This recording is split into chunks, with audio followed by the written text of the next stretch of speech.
I want to tell you about something I learned when I was 68 years old. It's a lesson that came too late in some ways, but just in time in others. And it all started with a memory from my childhood. A simple story my grandmother used to tell me about an ant and a grasshopper. You probably know it. The ant works all summer, storing up food, while the grasshopper, he just sings and plays. Then winter comes, and the grasshopper has nothing, while the ant is warm and well fed. For most of my life, I thought I understood that story. I thought it was about, working hard and saving money. And I suppose it is in part. But sitting in my empty house that first winter after I retired, I realized the story meant something much, much deeper. Let me back up a bit. I worked for 45 years as a machinist. Good, honest work. I showed up every day, did my job, came home tired. Weekends were for resting, for watching the game, for mowing the lawn. I told myself I'd do all the things I really wanted to do when I retired. When I had time. I'd travel then. I'd learned to play the harmonica I bought at a yard sale, 20 years ago. I'd finally organize all those old photos in boxes in the garage. I'd spend real time with my grandkids, not just the rushed visits on holidays. I'd volunteer somewhere, be useful to my community. I had a whole list in my head of someday things. But when retirement finally came, something strange happened. I woke up that first Monday morning with nowhere to go, and I felt lost, completely lost. The house was quiet, too quiet. My wife had passed away 5 years earlier, and my daughter lived 3 states away with her own busy life. The days stretched out in front of me like an endless, empty road. I'd sit in my chair and think, now I can do all those things. But I didn't know where to start. The harmonica sat in its case.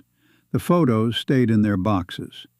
Days would pass, and I'd realize I hadn't spoken to another soul, except the checkout lady at the grocery store. That first winter was hard. I don't mean financially. I'd saved enough to get by. I mean emotionally, spiritually even. I had no purpose, no routine, nothing to get up for in the morning. I remember one particular morning in January, cold and gray outside. I was sitting at my kitchen table with my coffee, and I thought about that old fable, the ant and the grasshopper. And suddenly, I saw myself clearly. I had been the grasshopper. Not with money. I'd worked hard, paid my bills, put a little away. But with everything else, with the parts of life that give it meaning. I hadn't prepared for this season of life. I hadn't built friendships I could lean on. I hadn't developed hobbies that would fill my days with joy. I hadn't created routines that would give my life structure. I hadn't planted any seeds that would bloom in my retirement years. I'd just assumed it would all work itself out. That when the time came, purpose would, find me somehow. But purpose doesn't work that way. I was learning that the hard way.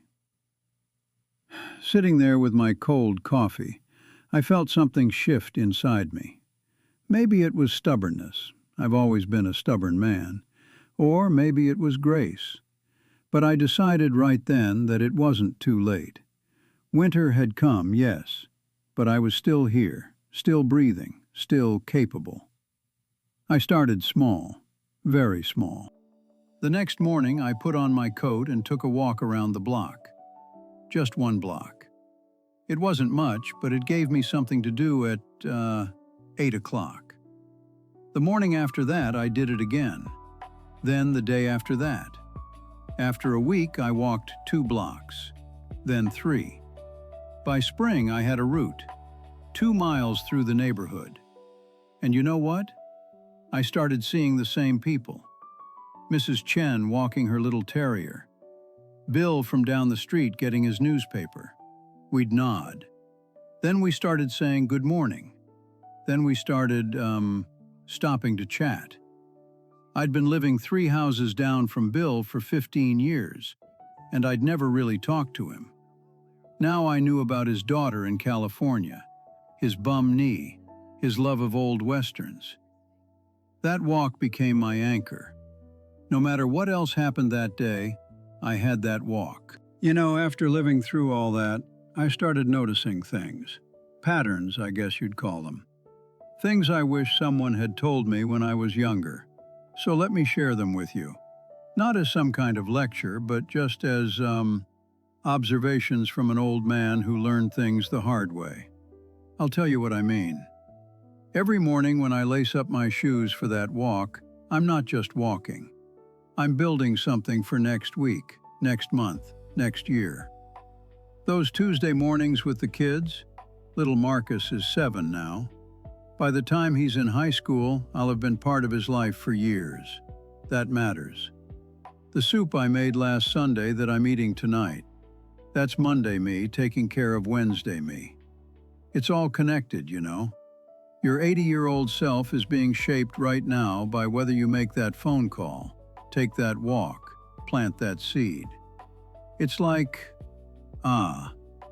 compound interest, but for your life. There I was, 68 years old, feeling like I'd missed my chance. But you know what? I still had years ahead of me. Maybe not as many as when I was 40, but they were still mine. And I could still fill them with good things.